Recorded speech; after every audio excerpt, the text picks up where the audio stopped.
It's about farming. That's where the money is.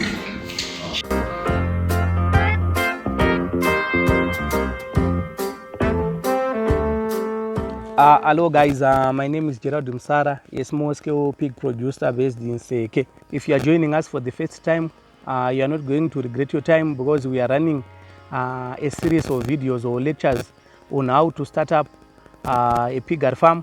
So the last video we were doing the breakdown, the total breakdown of the initial budget that you want.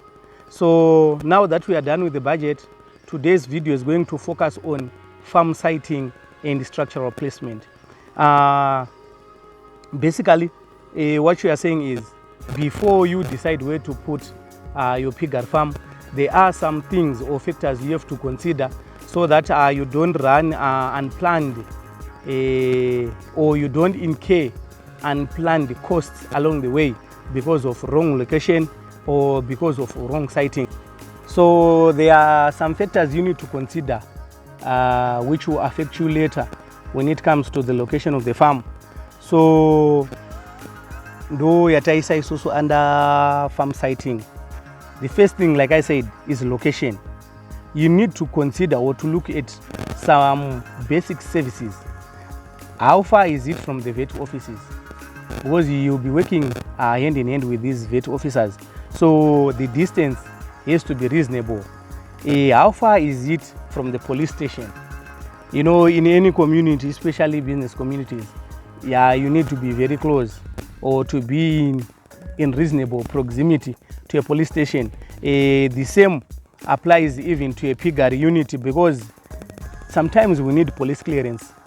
So if the distance is too far, it will actually eat on the little profit that you are going to get. Another factor, when it comes to location, the farm should be near grain producing areas to cut on feed costs. It doesn't make any sense to site a farm in areas where there are no grains to begin with.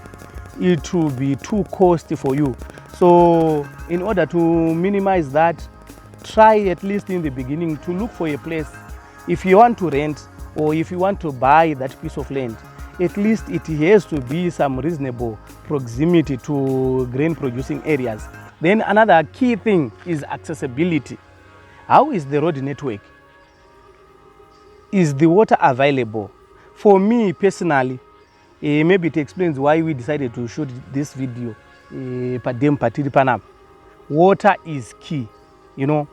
Make sure there is enough water to sustain the pigs and assess the water table, because a bowl is a necessity for growth. You know, people don't normally put that into account when they are calculating the expected costs associated with running a piggery farm. Water costs, they can eat your money if you are not very careful. However, avoid wetlands. In Shona would say mapani. Ya mabani ane problem ya anawo. Yekuti the areas normally they are too cold during the night and also in the winter. Then panenya these small insects to kushona tunotuti to mukutu. You know, nguruwe by nature is sensitive kuma bites. That's why mchona uti inokwanisa kuita mamota just because yarumwa ne mosquito. So mumabani kana too close to the dam or to the river, you'll be having such problems wekuti nguruwe dzako dzenzi dzingozara maronda dzichingoita my boils from nowhere. So ipapo you have to be very careful, but you don't have to be far away from the water source because we need the water.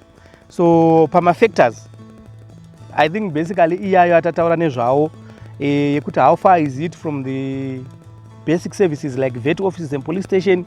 Tikataura about it has to be at least within reasonable proximity to the grain producing areas. Then a key factor is accessibility. Accessibility in terms of road networks, accessibility in terms of resources, water being key. So now that we are done with the factors, tafarira nzvimbo yedu, tadecide taakurenda or taakutenga. What's next? Ipapa ndo pane nyaya like we said earlier, we want to avoid running into losses even before we start the business. So for me personally, I think the first thing to do before building anything on the farm or the piece of land you could have acquired is to draw a sketch farm design. You know, a sketch design helps you to plan on growth before building, and this allows you to make maximum use of the land effectively and efficiently. So what is a sketch design? Do I need to hire someone to do that for me? No. Iwe unotongona land yako we draw no my dimensions angu, I think width yakadai, length yakadai, then wongo draw roughly kuti no apa ndo pandoda kuisa matanga, apa ndo pandoda kuisa farrowing house, apa ndo pandoda kuisa imba yekugara wenini, apa ndoda kuisa workshop on a piece of paper before you even start constructing anything.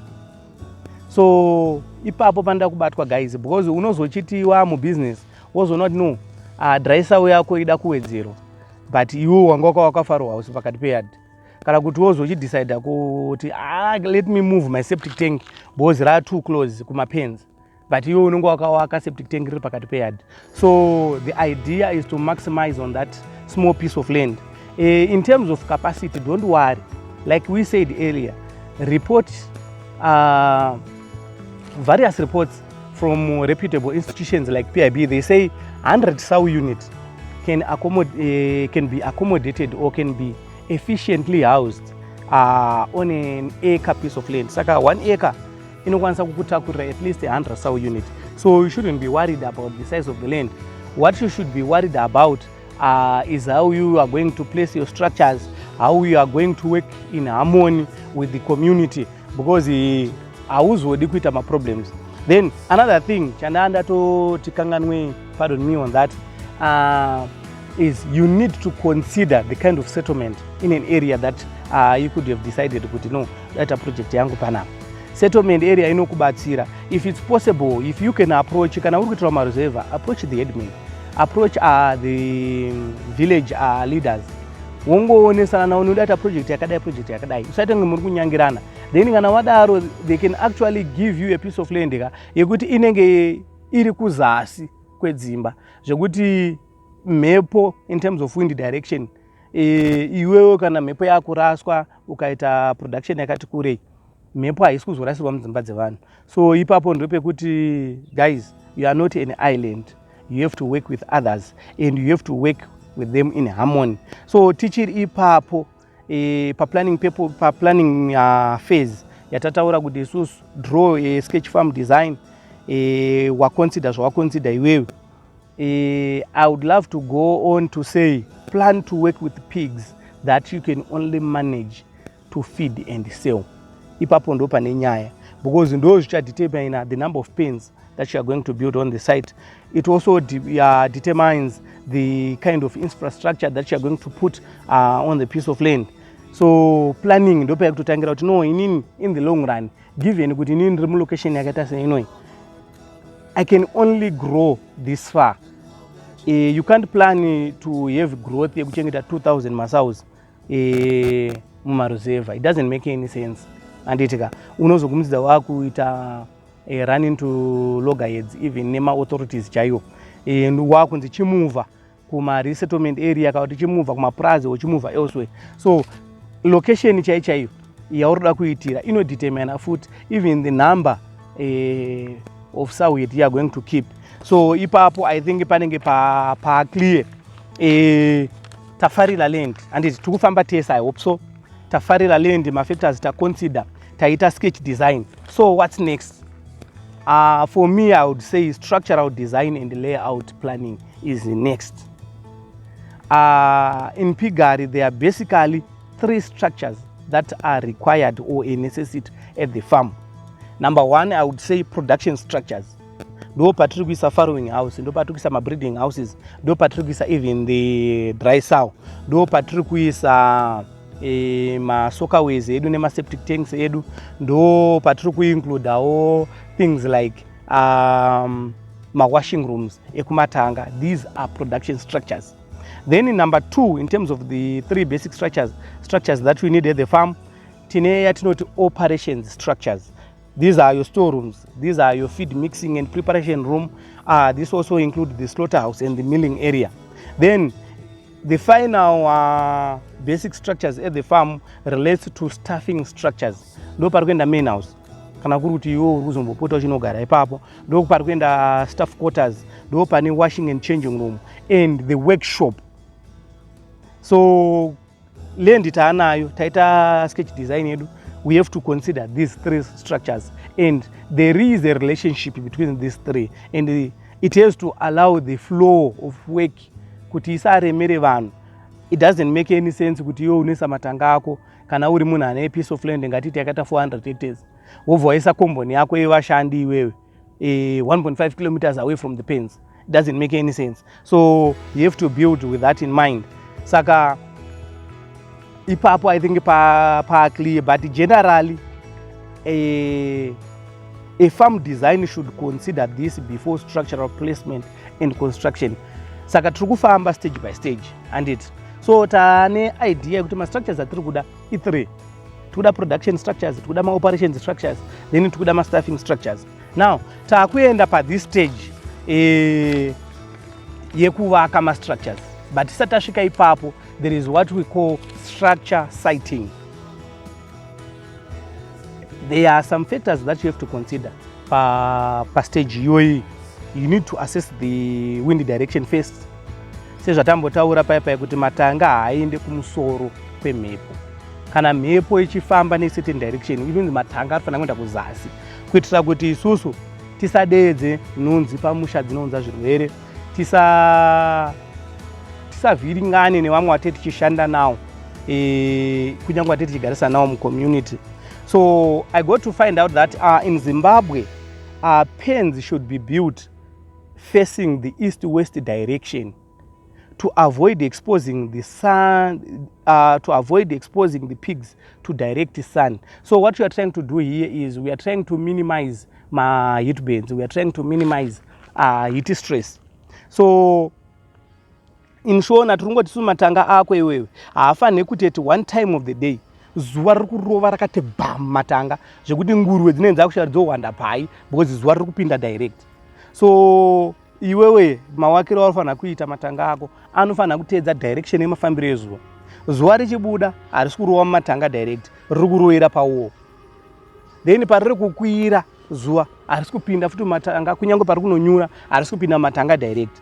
Anditika then the pens must be at least 50 to 100 meters from the residential area or the residential space.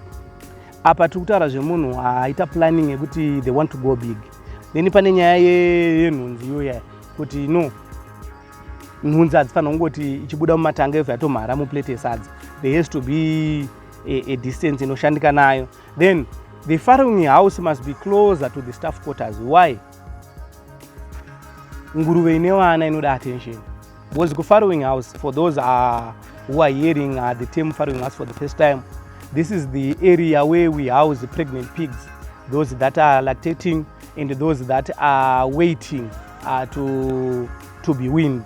Tinovaisa chi mu farrowing house. Imomo futi ndo matinoisa ma winner pens.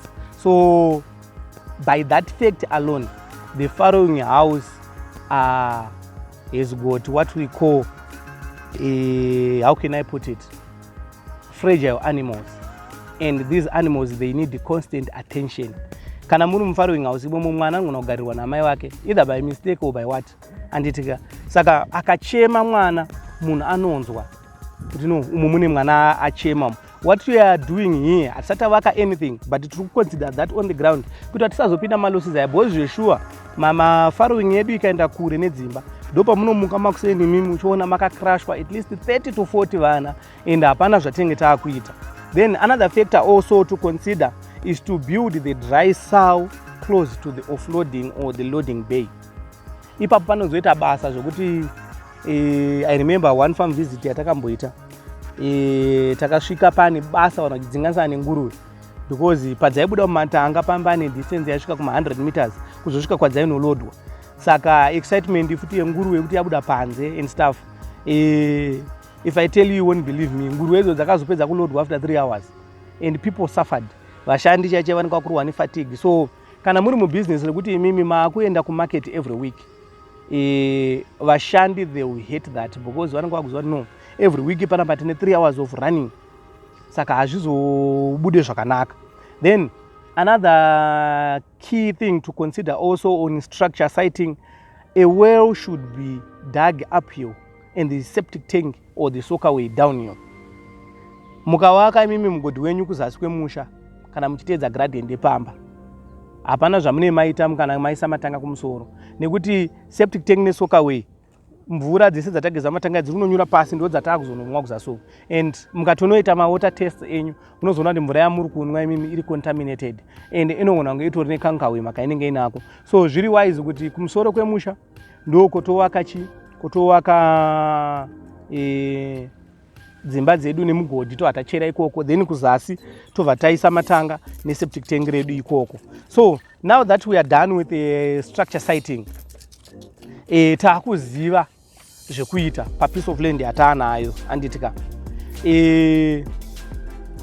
For revision purposes, kungoitira vamwe vanenge vanonoka kuzvibata, tatisi uchisvika panzvimbo usati waibhadhara kana usati warenda, unofanira kuconsider zvinhu zvokuti location yacho yakamira sei in terms of the relationship between my service providers nelocation iyoyo. Padhuze here panowanikwa chikafu here, pane roads dzinozofambika zvakanaka here. Then kana wazvifarira izvozvozvo wabhadhara land yako wakuda kurenda anditika, taakuchiita inonzi farm sketch design, yekuti taakuona kuti ichi toda kuchiisa apa, ichi toda kuzochigadzika apa, kuita kuti tisazovaka tichipwanya, because panoitika growth unozoona no ndakavaka chinhu pasiricho, but wakutopinda mumalosses because wakutangidza anditika. Then tadaro tati isusu tikuita inonzi general siting exercise before building any structure on the land anditika.